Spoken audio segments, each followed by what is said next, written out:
My dream wedding turned into a nightmare. The woman under my veil wasn't my fiancée, but his mute sister. I lifted the veil, and the woman staring back at me wasn't Emma. It was Sarah, her mute sister. 200 guests watched me freeze at the altar of St. Catherine's Church on Saturday, April 6, 2024, at 3:47 p.m., the exact moment I was supposed to be kissing my bride and starting the rest of my life. Instead, I was staring into the terrified brown eyes of a woman who wasn't supposed to be here, wearing a $6,000 Vera Wang dress I'd helped pay for, holding a bouquet of white peonies that cost $800, standing under an arch of flowers that had taken 3 people 6 hours to construct this morning. Sarah's eyes were wide, pleading, filled with tears that were already streaking her carefully applied makeup. Her hands were shaking so badly, the bouquet trembled, petals dropping onto the white runner between us. My own hands started shaking. "What? Where's Emma?" Sarah couldn't answer. She was born without the ability to speak. Selective mutism, they'd called it. Though Emma had explained once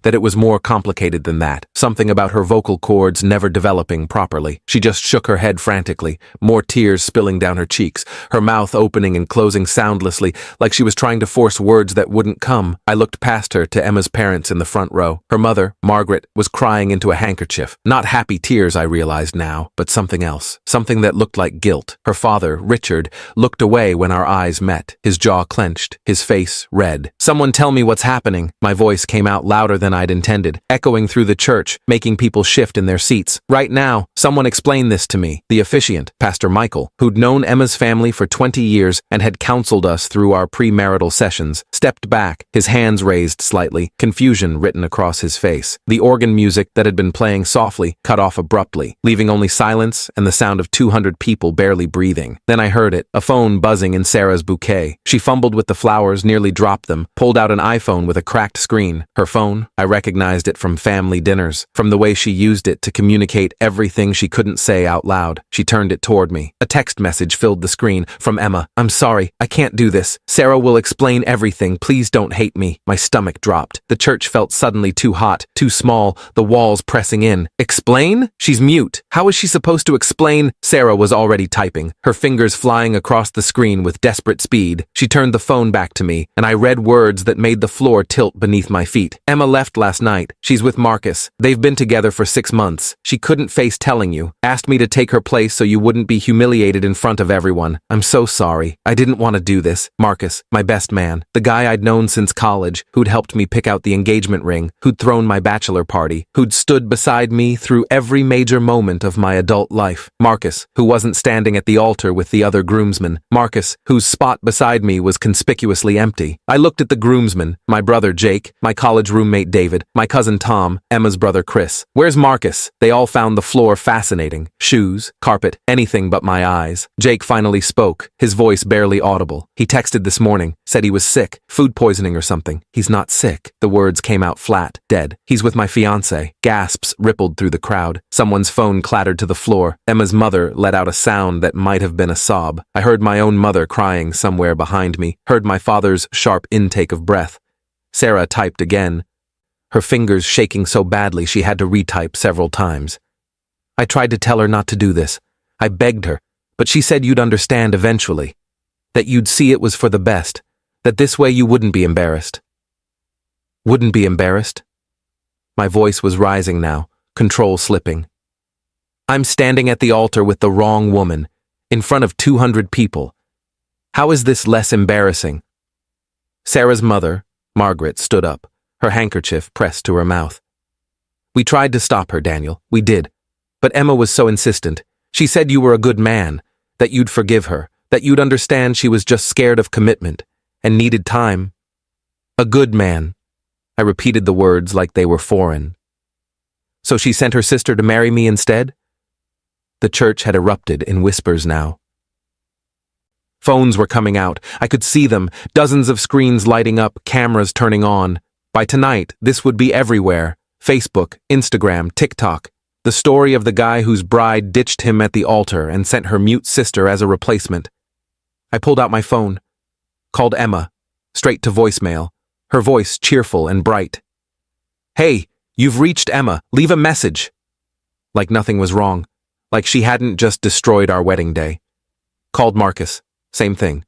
Voicemail. His voice. Marcus here. You know what to do. I'd left him dozens of messages over the years about basketball games and weekend plans and whether he wanted to grab drinks. Never about stealing my fiancée. I looked at Sarah, really looked at her terrified face, tears still streaming, makeup ruined, wearing a dress that wasn't meant for her, holding flowers she shouldn't be holding, standing in a place she never wanted to be. At the elaborate dress Emma was supposed to be wearing, the dress we'd spent hours choosing together, the one she'd cried over when she tried it on because it was perfect, because she couldn't wait to marry me in it. At the flowers, the decorations, the unity candle we were supposed to light together, the cake in the reception hall, 3 tiers, vanilla with raspberry filling, topped with sugar flowers that cost $200, the DJ, the photographer currently capturing all of this, the videographer whose camera was still rolling, $40,000. That's what we'd spent. What I'd spent mostly, since Emma's writing career hadn't taken off yet, and my software engineering salary covered most of our expenses. $40,000 for a wedding to a woman who couldn't even show up. My hands stopped shaking. Something cold and hard settled in my chest, pushing out the panic, the humiliation, the hurt. Clarity arrived like ice water. I turned to face the crowd, 200 faces staring back at me.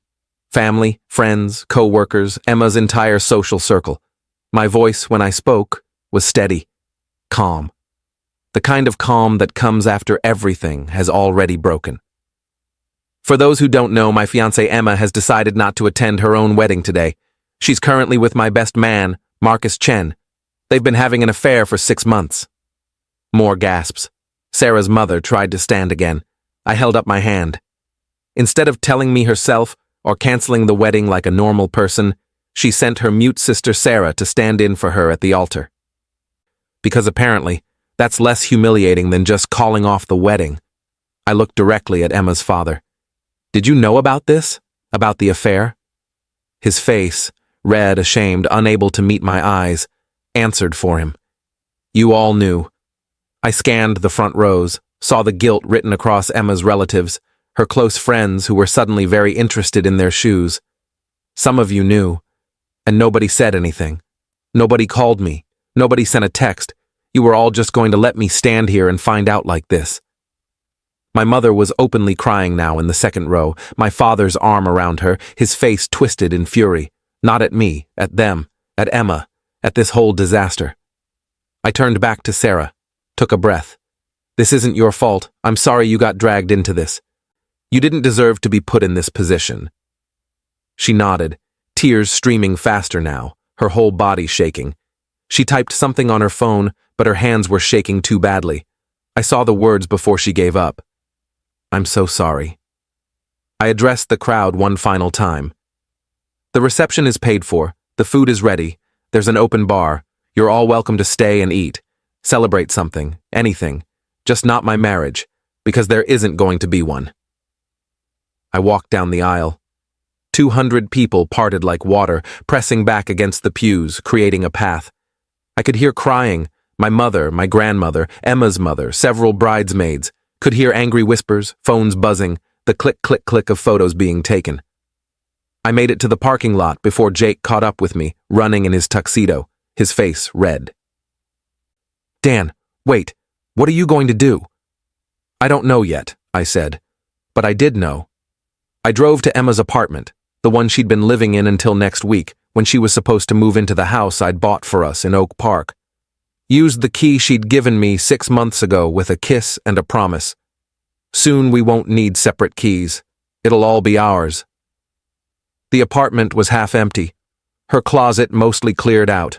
Drawers open and ransacked. She'd been planning this. Not a spur-of-the-moment panic. A calculated exit strategy that she'd been executing while smiling at me over dinner, while planning seating charts, while saying, I love you, and I can't wait to be your wife. Her laptop was still open on the kitchen counter, still logged in.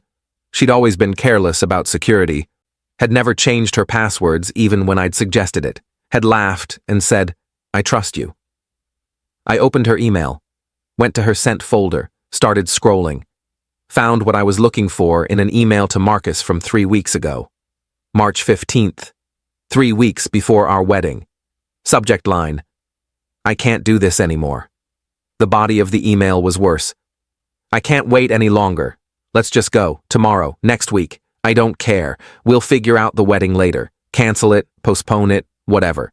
Daniel will understand eventually. He's too nice to stay mad. That's the problem, actually. He's too nice, too understanding, too stable. I love him, but I'm not in love with him. Not like I am with you. You make me feel alive. He makes me feel safe, and that's not the same thing. I need alive. I need you. Let's just run. Too nice to stay mad. I stared at those words until they blurred, read them again.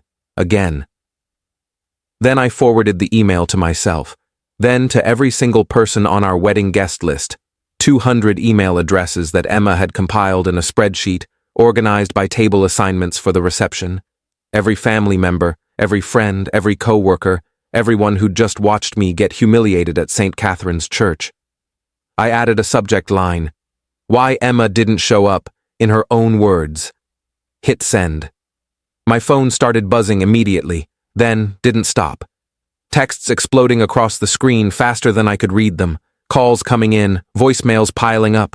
I turned it off, dropped it on Emma's counter, walked out, drove to the reception hall, the Riverside Ballroom, $8,000 rental fee, decorated with flowers and lights and a sweetheart table for two that would stay empty. Walked in to find half the guests already there. They'd taken me up on the invitation. Were eating the expensive catered food, drinking the open bar, standing in small groups, talking in urgent whispers. My mother rushed over, her makeup destroyed by crying. My father beside her looking like he wanted to hit something. "Daniel, sweetheart, are you okay?" "I'm fine. What did you do? People are checking their phones and—" I made sure everyone knows the truth. The whole truth. In Emma's own words. My phone was off, but I could imagine what was happening. Emma's family reading that email, her friends, her co-workers, Marcus's family, everyone who'd been at that church, everyone who'd seen me standing there with Sarah while 200 people watched my life implode. They'd all know now that Emma hadn't just left me, that she'd been planning it, that she'd called me too nice to stay mad, that she'd sent her mute sister to take her place because she was too much of a coward to face me herself, that she'd been having an affair with my best man for 6 months while planning a wedding to me. My father found me at the bar 2 hours later, put his hand on my shoulder. "I'm proud of you, son." For what? Getting left at the altar? For not letting them get away with it quietly, for making sure everyone knows what kind of person she really is. That night, my phone, still off, sat in my pocket while Jake showed me his. Emma had posted on Instagram, a long caption under a black square. "I made a terrible mistake. I panicked. I'm so sorry to everyone I hurt, especially Daniel. I never meant for things to happen this way. Please stop the hate messages." The comments were brutal. Over 300 already. "You sent your mute sister to marry him? Are you insane?" This is genuinely psychotic behavior. You deserve every bit of hate you're getting. Daniel dodged a bullet. You're a coward. Marcus had posted too, a similar apology on Facebook that his own family was destroying in the comments. His mother had written, "I raised you better than this. Don't contact me." His sister, "You're dead to me." I didn't feel good about it. Didn't feel victorious or satisfied, just empty, hollow. Like someone had scooped out everything inside me and left a shell that looked like Daniel Morrison, but was actually just going through motions. Around midnight, my phone rang from a number I didn't recognize. I answered without thinking. "Daniel, please." Emma's voice, cracked and desperate. "I'm begging you, take down the email, delete it. People are sending death threats. Marcus lost his job. They fired him this afternoon. My family won't talk to me. My friends are blocking me, please. You should have thought about that before you sent Sarah to marry me in your place." I panicked. I didn't know what else to do. I was scared and I made a terrible mistake. "You had 6 months to tell me the truth. 6 months while you were sleeping with my best friend and planning our wedding at the same time. You could have told me any day. Instead, you let me stand at that altar in front of 200 people. I was going to tell you? When? After Sarah and I said I do? Daniel, you were a coward, Emma. You are a coward, and now everyone knows it." Silence. Then her voice, barely a whisper. I'm sorry. I really am so sorry. So am I. I hung up. Blocked the number. Sat in the apartment we were supposed to share, the house I'd bought, the mortgage in my name, the rooms we were supposed to fill with furniture and memories and eventually kids. Sat surrounded by wedding gifts people had shipped early, by the life I'd planned that had evaporated in the time it took to lift a veil. My phone buzzed. A text from Sarah. Thank you for not blaming me. I'm sorry you went through that. You deserved so much better. You're a good man. Don't let her make you think otherwise. I stared at the message for a long time. Typed back, so did you. You deserved better than being used like that. I'm sorry she put you through it. Because she had. Sarah had been forced to stand at that altar, to face 200 people, to deliver the worst news of my life while unable to speak. She'd been crying the whole time, terrified, trapped in a situation she'd begged Emma not to create. Emma had used both of us, had calculated that I was too nice to stay mad, that she could send her sister as a sacrifice, and I'd just accept it, that eventually I'd forgive her, and we'd laugh about it at family dinners years from now, but I wasn't that nice. Not anymore. I opened my laptop, looked at the email still sitting in my sent folder, at the 200 recipients. At the read receipts showing 198 people had opened it. At the replies filling my inbox, expressions of outrage, support, disbelief. Emma had wanted me to be too nice to stay mad. She'd counted on it, built her plan around it. She'd been wrong.